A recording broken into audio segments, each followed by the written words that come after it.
Hey, what's up, you guys? Just wanted to come on here just to share a couple things with you, a couple fun facts about me that you may not know. Um, for those who do know, I'm a 90s kid, and so I grew up in the 90s. I was born in the late 80s, grew up in the 90s, and so the 90s was a great time for television and music. And so it was just a great time to be a kid. I just had a lot of fun growing up in the 90s. It was just great. It's just a great time. And growing up, one of my favorite TV shows that I watched when I was a kid on PBS was a show entitled Shining Time Station. And it's one of my favorite shows, and it's such a beautiful show, and I still love the show to this day. I still watch it on YouTube. And it's one of my all-time favorite shows, and growing up as a kid who has a strong love for trains, and even to this day I still love trains. And growing up, I remember living with my mother growing up in the 90s. We lived in a house that was next to some railroad tracks, and every morning and every afternoon the trains would go by, the freight trains would go by my house, and I would look out the window, I would look out the patio and things like that, and I'll get all excited when I would see the freight trains go by. Whenever I would hear the whistle and I would see the freight trains go by and everything, I would get all excited, and then I would run to the TV, and my mother would turn on the TV and Shining Time Station would be on. And I love the show. It takes place in a train station, and there are three kids who come every day after school to hang out and to have fun and get into situations and things like that. And there's this woman who is the station master by the name of Stacy Jones, who is very nice, who's like the surrogate mother to the kids. And there's an engineer by the name of Billy Two Feathers, who is like the surrogate father, if you will, to the kids. And at the same time, there's also this, very funny, very comedic guy named Schemer, who runs the station's arcade. And he's always thinking of a way to make money, particularly nickels. And so Schemer is a strong collector of nickels, and so he's constantly thinking of different ways that he can make nickels and boost up his business and things like that by coming up with all these crazy ideas and crazy plans and all that stuff, which often annoys his friends and everything.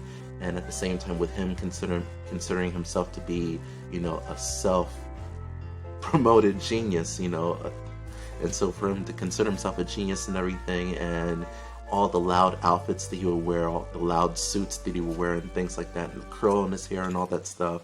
And he was just so funny. And Brian O'Connor, who was the gentleman who played Schemer, did an incredible job as this character.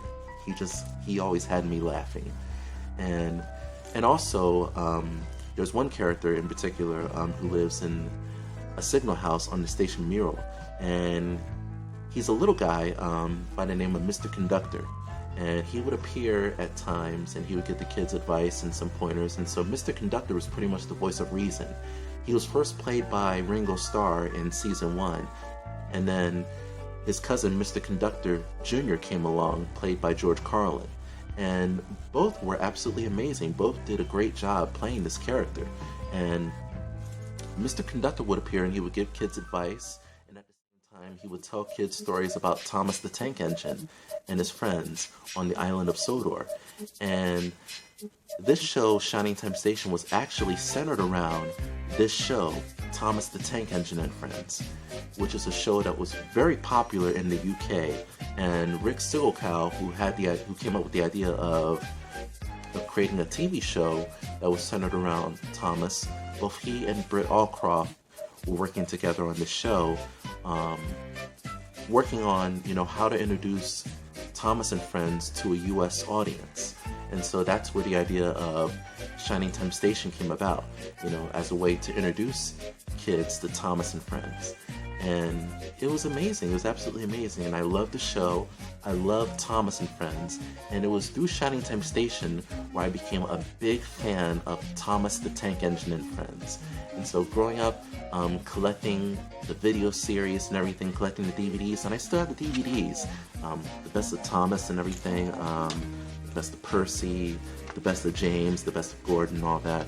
And so growing up watching, the series and, you know, collecting the video series and the toys as a kid, and different things like that. I think I used to have a lunchbox and a lantern, and so I loved the show, and I was a big fan of the show, and so growing up watching that show, with, you know, with this little tank engine, this little blue tank engine by the name of Thomas, and his friends Edward, Percy, James, Gordon, Henry, Donald and Douglas, the twins, Duck, another set of twins named Bill and Ben, and the superintendent of the railway, Sir Topham Hatt, and all the engines lived together in this place called the Island of Sodor, and this show was centered around Thomas and his friends really getting into, you know, different situations and everything, and at the same time, you know, all the engines want to prove themselves worthy,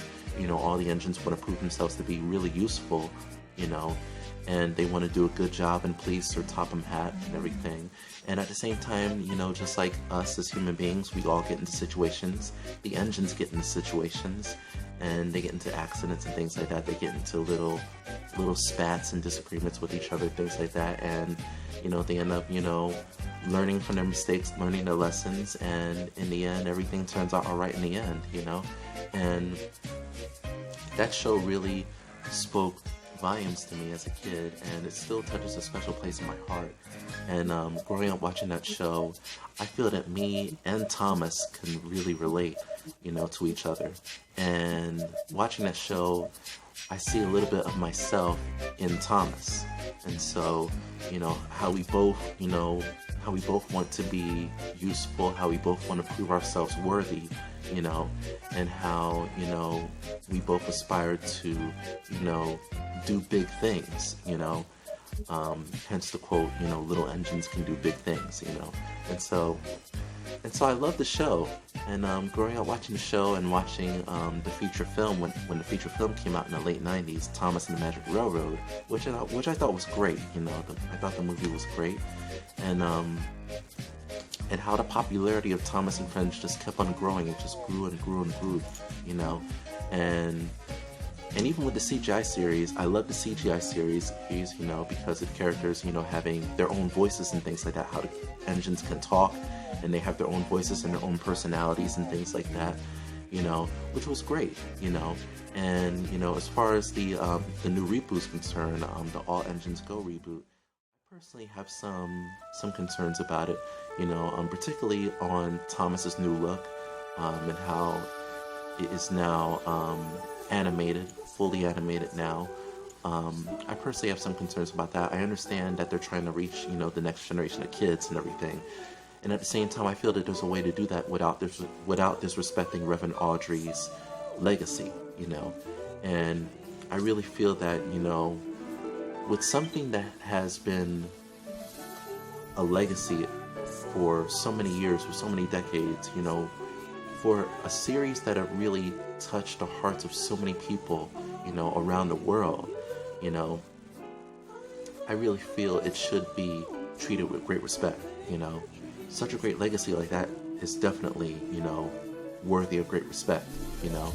And so, you know, even with this new reboot, with the All Engines Go reboot, I personally, you know, feel, you know, concerned about, you know, the direction that Mattel is going in, now that Mattel has the rights to Thomas now. And so I personally have some concerns about it, you know, and, you know, as far as Thomas's new look is concerned. And, you know, I personally have some concerns about it, you know, because I feel that, you know, Reverend Audrey's legacy should be treated with great respect, you know, because this is his creation, you know, and this is something that he has brought to the world, you know, and, you know, and to continue his legacy means respecting his creation, respecting what it is that he created, you know. And so that's pretty much it, you know, just respect, you know, one's legacy, just respect one's creation, you know, and at the same time, you know, incorporating your own ideas without trying to take away from, you know, the legacy of the creator, you know, and so that's pretty much it, you know. And so, yeah, growing up, watching that show when I was a kid, and I still love the show to this day. I still watch the classic series. I still watch the CGI series as well as the movies and things like that. I don't know about watching the All Engines Go series. I just have mixed feelings about it. But but again, like I said, with such a great legacy deserves great respect. You know, and so yeah, that's just something I wanted to share with you.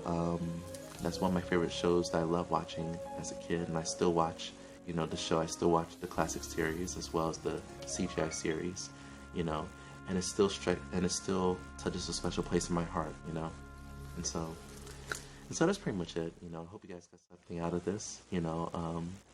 When one has created a great legacy, a great body of work, it should be treated with great respect, and admiration, and at the same time, it should serve as inspiration for you to create something of your own, and at the same time, in creating something of your own, you got to have a blueprint, you got to have a blueprint to build off of, and so that's pretty much it, and so hope you guys got something out of this. This is just a little something I wanted to share with you guys, just a little fun fact about me, and yeah, I'm just excited to share more with you guys, and you guys take care, and there's more to come, and so you guys stay tuned. All right, take care.